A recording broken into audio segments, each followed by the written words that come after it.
저는 매년 수만 장의 사진들을 찍어왔지만 내 사진을 제대로 정리하고 선정해오지 못했었습니다. 사진을 하다 보면 사진을 찍고 다듬는 것에 몰두한 나머지 사진을 보관하고 선정하는 것의 중요성을 잊게 되더라고요. 제가 촬영한 사진들 모두 저에게는 너무 소중하지만 완벽한 사진, 작품으로 인정받을 사진이란 확신이 들어본 적이 없기 때문이기도 합니다. 근데 이번에는 내가 좋아서 촬영해온 지난 1년의 사진들을 오랜 시간 차근차근 다시 보고 다듬고 선정해봤습니다. 오늘은 2021년을 마무리하는 시점에 제가 지난 1년 동안 촬영한 사진들 중 30장 정도를 골라 소개하고 이 사진들에 대해서 이야기해보는 시간을 가져보려고 합니다.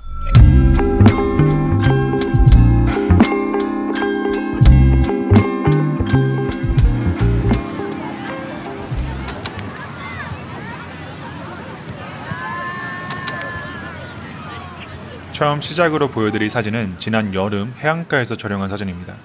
이 사진은 2021년 제가 촬영한 사진들 중 가장 마음에 들어하고 좋아하는 사진인데요. 이유는 이 프레임 안에 많은 사람들과 출렁이는 파도, 바닷물에 반사되는 피사체의 모습, 모래사장의 텍스처, 그리고 중앙에 모래놀이를 하고 있는 소녀 등등 정말 많고 다양한 요소들이 한 장의 사진 안에서 조화를 이루고 있기 때문입니다. 특히 연출된 부분 없이 실제를 바탕으로 촬영된 사진이라 사진에서 느껴지는 생동감과 자연스러움이 이 시각적으로 온전히 전해지는 부분도 제가 이 사진을 매우 좋아하는 이유이기도 합니다.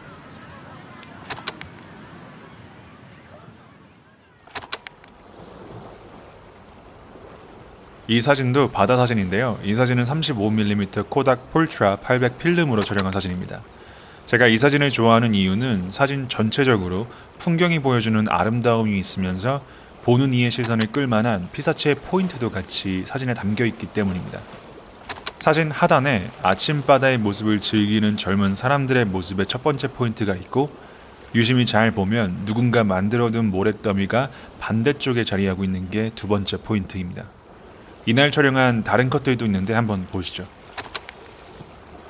저는 스트릿 사진을 공부하고 알아가면서 프레임 안에 보는 이의 시선을 끌만한 작은 포인트가 있는 게 중요하다는 것을 늘 배우고 있습니다. 이 왼쪽 사진에 춤을 추고 있는 3명의 사람들의 실루엣이 없었다면, 오른쪽 사진에 즐겁게 이야기 나누는 3명의 피사체와 그들이 깔아둔 피크닉 담요가 없었다면 아마 이 사진은 풍경의 아름다움만 지닌 다소 밋밋한 사진이 되었을 것입니다. 저는 사진에 포인트를 둘 특정 피사체를 찾아 관찰하고 사진으로 담는 연습을 계속하고 있고, 이 연습을 통해 사진 스킬과 내 시각적 관점의 폭을 확장해 나가고 있습니다. 이 사진은 제가 아내랑 여행 중 길을 걷다가 차오차오 반려견들과 산책 중이신 할아버지를 우연히 만나 촬영한 흑백 필름 사진인데요. 제가 이 사진을 선정한 이유는 할아버지의 모습과 차오차오 개들의 모습이 인상적이면서 할아버지께서 기대고 있는 이 펜스, 그리고 미니멀하면서 단조로운 배경 스트릿 풍경이 할아버지와 차오차오 반려견들의 모습과 잘 어울렸기 때문입니다. 이 사진을 잘 보면 차오차오 반려견들의 자세와 포즈도 너무 재미있고, 할아버지의 산책 패션과 사진을 위해 포즈를 취해주시는 모습도 너무 멋지고, 나도 나중에 저런 스타일의 할아버지가 되고 싶다라는 생각을 하게 되었습니다. 이때 여행에서 촬영한 다른 흑백 필름 컷들도 조금 보여드리자면, 왼쪽 사진은 제가 할아버지를 촬영한 같은 장소에서 도시의 풍경을 감상하던 한 가족의 모습에 시선이 끌려 촬영한 사진입니다. 제가 이 사진에서 좋아하는 포인트는 각각의 사람들의 포즈였습니다. 다리를 꼬고 서 있는 아저씨, 그 옆으로 기대선 아주머니, 그 옆으로 서 있는 젊은 여성, 그 옆으로 바지를 주섬거리는 소년, 그리고 모두가 오른쪽으로 시선을 고정하고 있는 모습이 인상적이었습니다. 오른쪽 사진은 아내랑 여행 중 숙소 근처 동네를 걷다 흥미로운 풍경을 발견해 촬영한 사진입니다. 이 사진 중앙을 보면 문 손잡이를 잡고 있는 사람 손이 있는데요. 누군가 집 안에서 문을 열고 출입문 손잡이를 잡고 있었습니다. 그 모습이 너무 요상하면서 흥미롭게 관찰돼 카메라 셔터를 눌러 기록한 사진입니다. 이 사진은 스트릿 촬영을 하다 담게 된 돈을 세고 있는 아저씨의 모습인데요. 스트릿 사진을 찍다 보면 정말 흥미로운 장면을 담는 것에 몰두하게 됩니다. 왜 이 남자는 돈을 세고 있을까? 계산을 잘못하신 걸까? 돈을 잃어버리셨나? 이 스트릿 사진의 매력은 이런 부분이라고 생각합니다. 마침표가 있는 답을 얻기보다 물음표를 통한 상상을 해보는 재미가 있는 거 말이죠. 저는 이 아저씨의 상황을 정확히 모르지만 이 사진을 통해 다양한 상상을 해봤습니다. 여러분들은 이 사진을 보고 어떤 상상을 하시나요?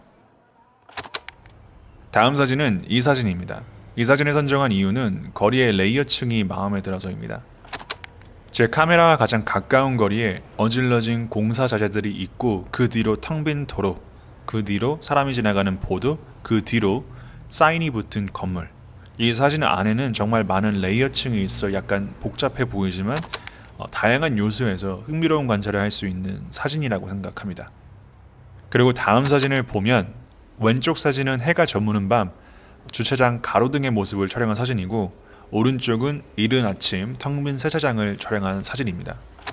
두 사진 모두 멀리 있는 것과 가까워 있는 것의 레이어층이 잘 담긴 사진인데요. 이 스트릿 사진 또는 풍경 사진 촬영 시 공간의 레이어층을 잘 담을 수 있는 팁은 올바른 구도와 모든 게 뚜렷한 심도 표현입니다. 이 올바른 구도를 잡기 위해서는 삼각대와 수평계를 사용해 보면 좋고요. 그다음 뚜렷한 심도 표현은 렌즈 조리개를 조이고 촬영하면 됩니다. 이 사진은 시네스틸 800T 필름으로 촬영된 밤거리 풍경 사진입니다. 제가 이 사진을 선정한 이유는 사진의 분위기가 좋았기 때문입니다. 이때 시간이 매우 늦은 밤이었는데 불 켜진 상점 앞 거리 도로로 약간 덜덜거리는 스쿠터를 주차하는 남자의 모습이 좋았습니다. 특히 빛이 붉게 번지는 이 헬레이션 현상이 인상적인데요.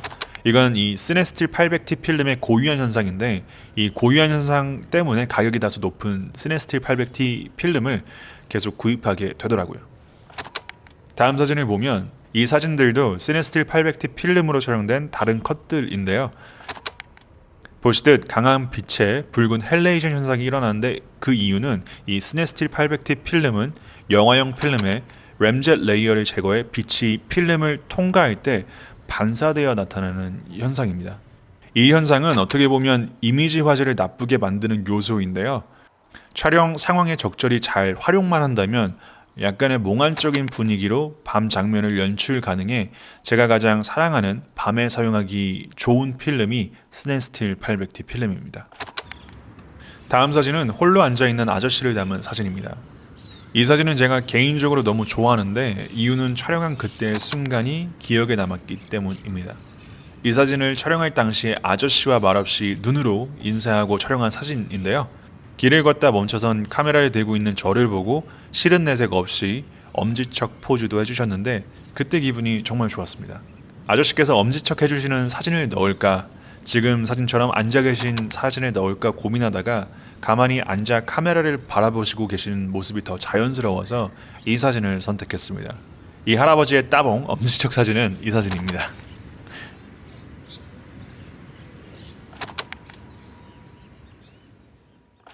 이번 사진은 담배 피는 여자와 제 부모님 동네 풍경 사진입니다.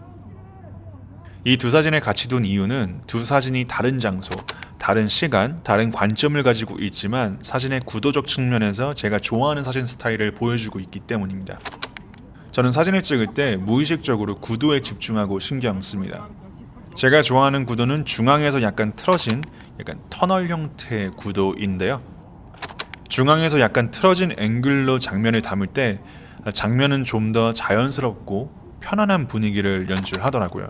이 사진을 하면서 배우는 건 사진을 찍는 방식은 정확한 답이 있는 게 아닌 개인의 취향 차이라는 것입니다. 내가 좋아하는 관점이 생기고 스킬이 생기고 노하우가 생기고 경험이 쌓이듯이 계속해서 파고들면 결국 장면을 인식하고 그 장면을 어떻게 사진으로 잘 담는 게 최선인지 배우게 됩니다. 다음 사진은 반려견이 된 남자의 모습이 담긴 스트릿 사진입니다.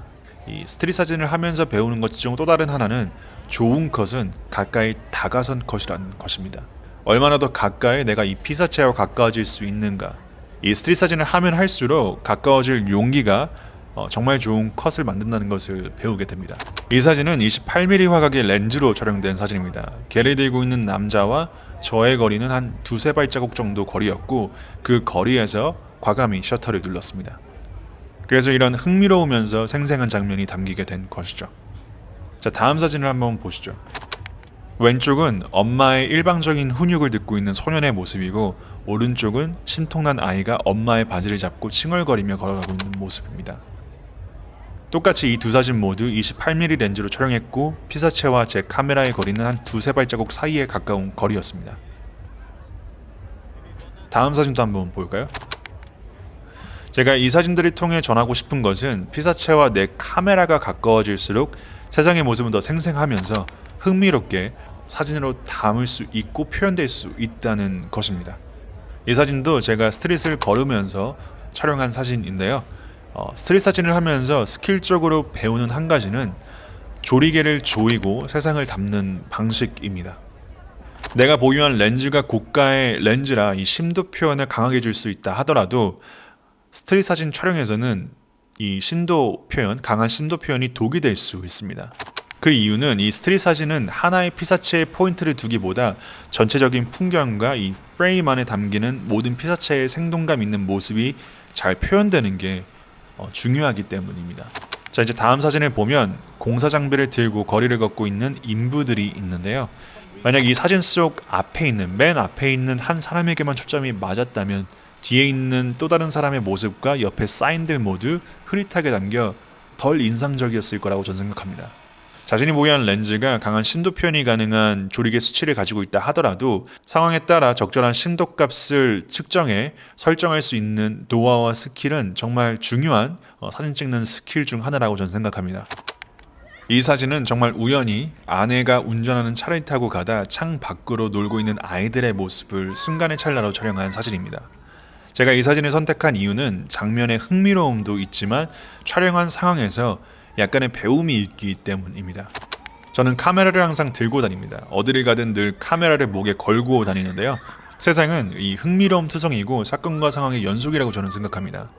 그 장면들을 기록하는 것, 그리고 그 기록을 나누는 것이 어떻게 보면 스트릿 사진을 하는 사람들의 의무라고 저는 생각합니다. 내가 만약 카메라를 들고 있지 않았다면 이 기록들은 존재하지 않았을 겁니다.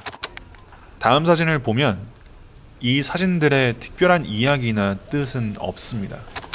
따사로운 햇살을 맞으며 의자에 기대해 낮잠을 자고 있는 남자. 점심시간 길가에서 공사장 사람들을 위해 푸드트럭을 꾸리고 장사를 하고 있던 사람들의 모습. 마라톤 대회장에 설치된 핑크색 화장실을 발로 차며 놀고 있던 아이들. 지금 보신 사진으로 기록된 이 장면들의 특별한 이야기나 의미하는 뜻은 전혀 없습니다. 단지 흥미롭거나 재밌거나 인상적이거나 아직은 이 사진에 큰 가치가 없다 해도 10년 후, 20년 후, 30년 후 생각지도 못한 과거의 중요한 기록이 되어버릴 수 있다고 저는 생각합니다. 어쩌면 저는 그 미래 10년 후, 20년 후, 30년 후 또는 그 이상의 시간이 지난 미래를 위해 이 사진들을 기록하고 있는 것이고 지금은 존재하지 않는 다음 세대의 저와 같은 사람들을 위해 오늘의 세상을 사진으로 찍고 있습니다. 다음은 이 사진인데요. 이 신호등과 건물의 모습을 담은 사진인데 포인트는 소외받는 것들의 새로운 발견입니다. 이 사진에서 제가 관찰한 건 이 평범한 신호등은 두 개의 눈 같고 저 멀리 있는 건물은 사람의 입 같다는 것이었고 이 장면이 재미있으면서 요상해 사진으로 기록했습니다. 다음 사진을 보면 왼쪽 사진은 건축물의 직선과 곡선의 조화가 좋아서 셔터를 눌렀고 오른쪽은 홀로 켜져 있는 불량한 가로등 하나와 하늘 위로 지나가는 비행 물체의 모습이 인상적이라 셔터를 눌렀습니다. 또 다음 사진을 보면 왼쪽은 구부러진 경고판이 햇빛에 그림자진 모습이 절묘해 보여서 셔터를 눌렀고 오른쪽은 허름해지고 버려진 경기 표지판이 위태로워 보여서 셔터를 눌렀습니다. 이렇듯 저는 화려한 것들보다 내 시선을 끄는 소외받는 것들에 더 큰 관심을 가집니다. 대부분의 사람들이 관심 없어하는 것들, 버려진 것들에서 저는 더 많은 감정을 느끼고 생각을 가지게 되더라고요. 그래서 그 장면을 제 카메라, 셔터를 눌러서 사진으로 기록해 두는 게 되게 뭔가 재밌고 좋더라고요. 지금 보시는 두 사진은 세로 비율로 촬영된 사진입니다. 왼쪽은 동네 산책을 하다 바람에 휘날리는 풀들의 모습을 촬영한 사진이고 오른쪽 사진은 홀로 떠난 사진 여행에서 촬영한 장노출 사진입니다. 다음으로 넘어가서 이번엔 가로 비율 사진인데요. 왼쪽은 이른 아침 주유소의 구석진 자리에 타이어 더미와 풍경이 제 시선을 사로잡아 촬영한 사진이고, 오른쪽은 화창한 여름 날씨에 텅 빈 도로길이 멋있어 보여서 촬영한 사진입니다. 그리고 또 다음 사진을 보면 이것도 가로 비율인데 이 가로 비율은 약간의 파노라마 비율로 크롭한 사진입니다. 위 사진은 해가 떠오르는 바다의 모습이고 아래 사진은 해가 저무는 산맥의 모습입니다. 제가 지금 보여드린 이 사진들의 비율을 통해 전하고 싶은 이야기는 사진의 비율에 따라 보여지고 전달되는 느낌이 달라지고 더 나아가 이 사진들이 사용되는 용도가 달라질 수 있다는 것입니다. 이 사진을 처음 시작하시는 분들 중 많은 분들이 가로 비율보다 세로 비율 촬영을 더 선호하시는 경우가 많습니다.